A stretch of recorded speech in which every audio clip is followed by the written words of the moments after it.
Dhe ditë që i fundit, vëllezër dhe motra të nderuara, ju begatoftë i madh i Zot, është një mrekulli e madhe, një bonus i madh hyjnor për të na pa i madh i Zot dhe për të na përgëdhel me të mirat e tij siç din ai vet.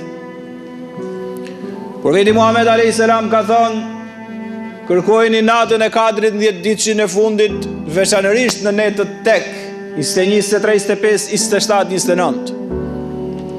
Vetë në 10 ditëshin e fundit Ramazanit, atë shtratin e tij modest e mblidhte dhe shumicën e natës e kishte në ibadet, drejtuar shpirtin, zemrën dhe qenien e tij ndaj të madhit Zot. Vëllezër motra të nderuara, gjithë secili prej nesh sipas mundësisë le ta di që ka hyrë 10 ditë që mrekullive të mëdha, begative të mëdha hyjnore, në të cilat i madhi Zot don t'japi sebepe dhe shkaqe me na pa me mëshirën, faljen, begatin, riskun, mirësitë e tij në dy botët.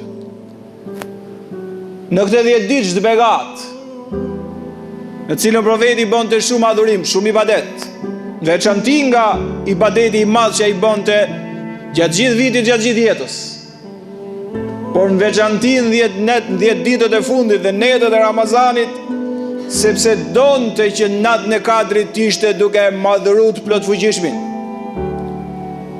Dhe natën e Kadrit, e cila e mori këtë famë dhe Kadr, një nga kuptimet është natë e madhërishme, me pushtet madh, me fuqi të madh, me rrezik të madh, me begati të mëdha.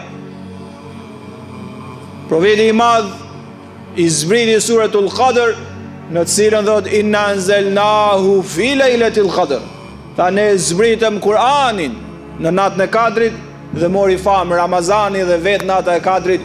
Imagjinoje vëlla dhe motër, begatoft i madh i Zot, për nga mrekullia e fjalës Zotit që është Kur'ani.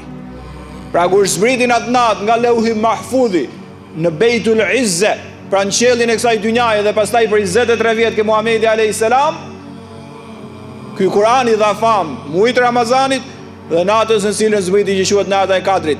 Pra nata e Kadrit ka vlerë, Ramazani ka vlerë, Kur'ani është me super vlerë që i dha vlerë këtyre. Këtë mos e haro kur dhe mbaje Kur'anin si për vetes pjesë të qenies tënde, jeto me Kur'anin të begatohesh në të gjitha dimensionet nga i madhi Zot. Natën e Kadrit duhet me e kërkuar çdo musliman dhe muslimane e sinqert. Ajo është një natë begat në të cilën Zoti dha sinjale të mëdha.